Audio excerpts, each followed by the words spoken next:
The question is, what happens to a patient that is in distress and a medical provider doesn't come to the aid of that patient for an extended period of time?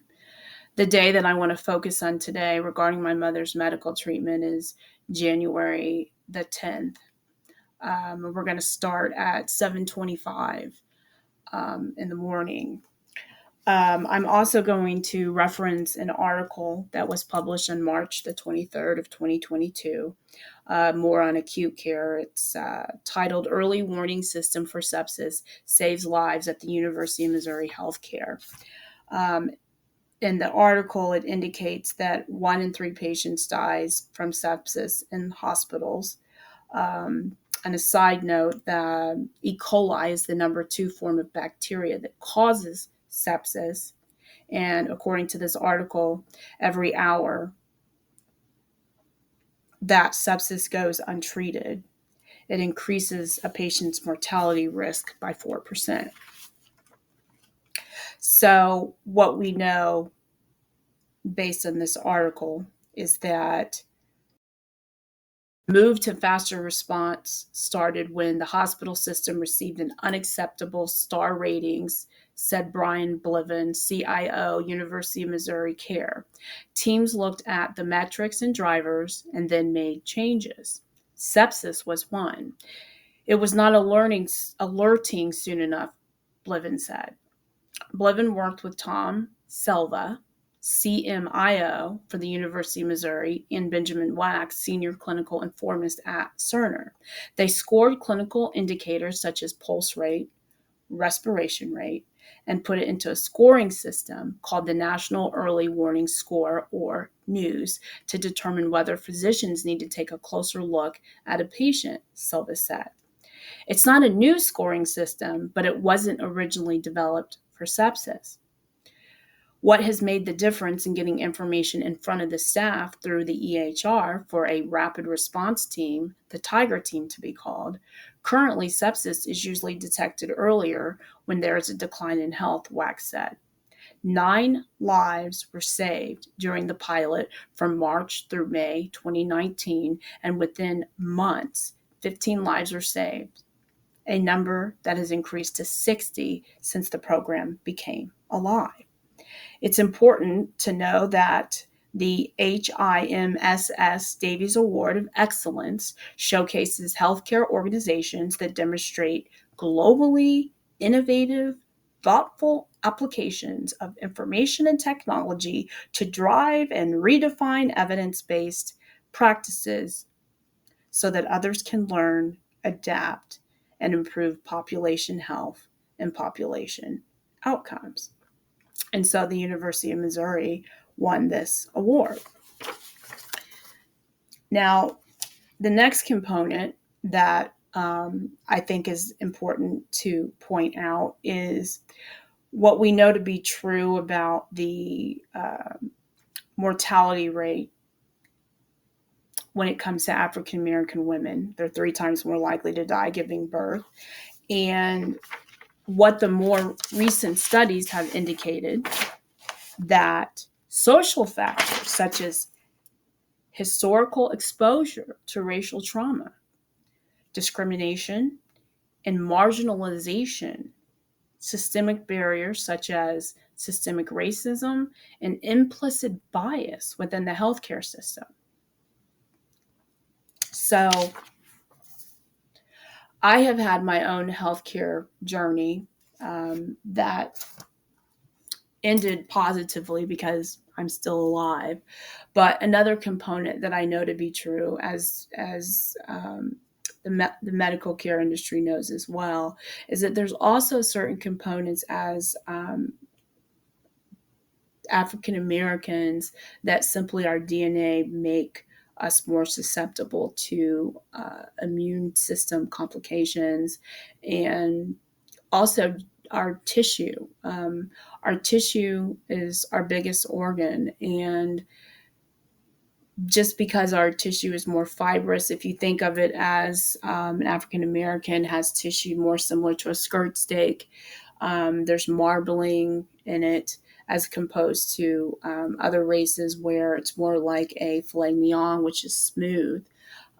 When certain medical conditions that involve your immune system, when there can be a lack of blood flow, the hardening of the tissue, it can affect our organs differently. And that's, representative in the type of medications that are administered for autoimmune disorders and just our body's natural response to trauma. When, for example, you're having surgery performed, if you're a person of color, there can be additional layers of complexity because, like a skirt steak, if you cut it against the grain, it can make this tissue more tough and can create adhesions, scar tissue, bony bar, or what most people will refer to as a keloid. And that's just our body's natural response to trauma. And so when you get into rheumatoid arthritis, the medications that are administered to treat that. In my situation, I had some complications with my blood and my blood work. And so I'm very familiar with how that also affects medical treatment. And so what I wanted to do was to walk through the morning of January the 10th, 2022, through the afternoon. Now, she's unalived on January the 17th, 2022, when the decision was made that she would be euthanized. So here at 6:12 in the morning, her doctor coordinating her care comes in at 6:12 in the morning. He puts in a DNR order.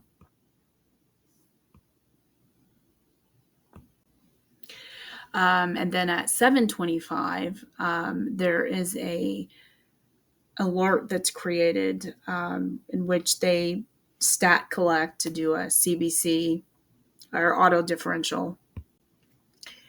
And then at 9 o'clock in the morning, there is a sepsis alert created.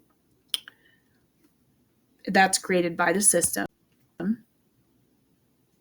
Then at 11:54 a.m., there's another sepsis alert that's created that is by the system as well. At 12:12, there's an order for nitroglycerin by the cardiologist.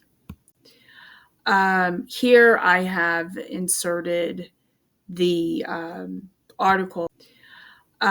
Here I have inserted that I referenced earlier.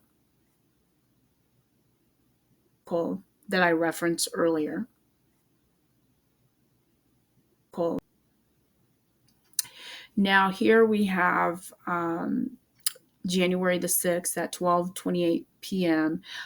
This is shortly after my mother arrived by ambulance to the hospital. She tests positive for E. coli.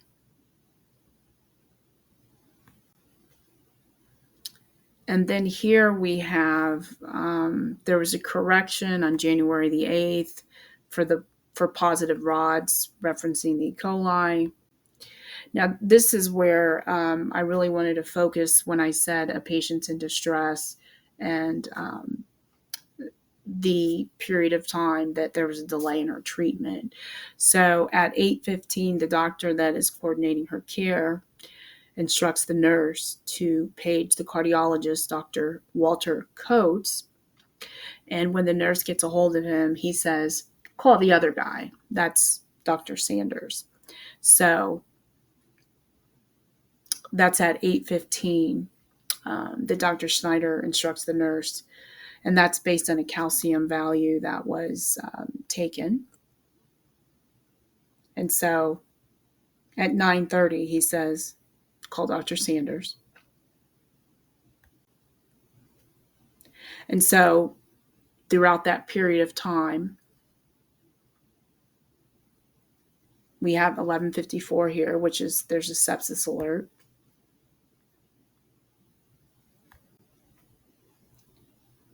And then at 12:20, she's administered nitrogen.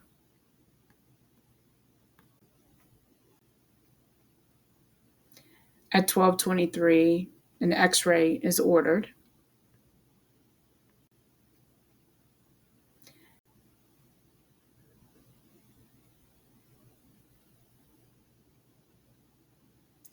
And then here we have an order for tropamine. Now, what I found interesting about this is that the nurse says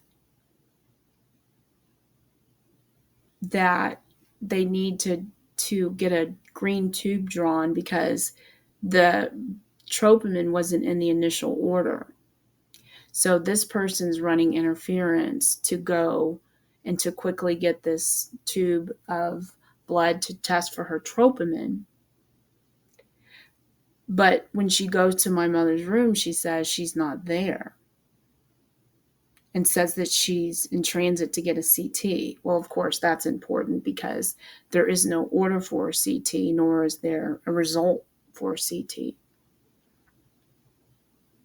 And also, she was giving medication for her cardiovascular marker much later than after she was given the nitro, which I think is very interesting.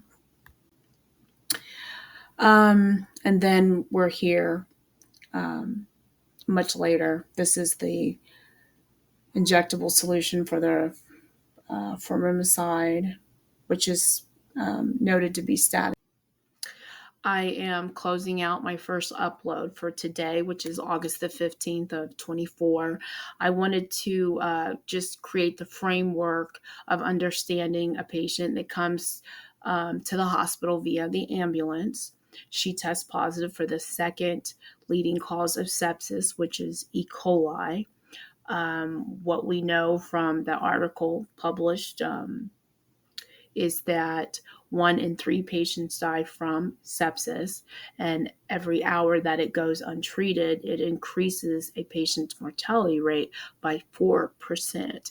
And so we're looking at roughly 8 o'clock in the morning until 12 o'clock in the afternoon that my mother went untreated because the physician said, well, call the other guy. So tomorrow I'm going to set out the next day and what happened on that day. And the goal of my uploads is to have people understand how to advocate for themselves and for people that they love. I think that there is a severe breach in trust because as patients, we automatically defer our power and authority to medical providers.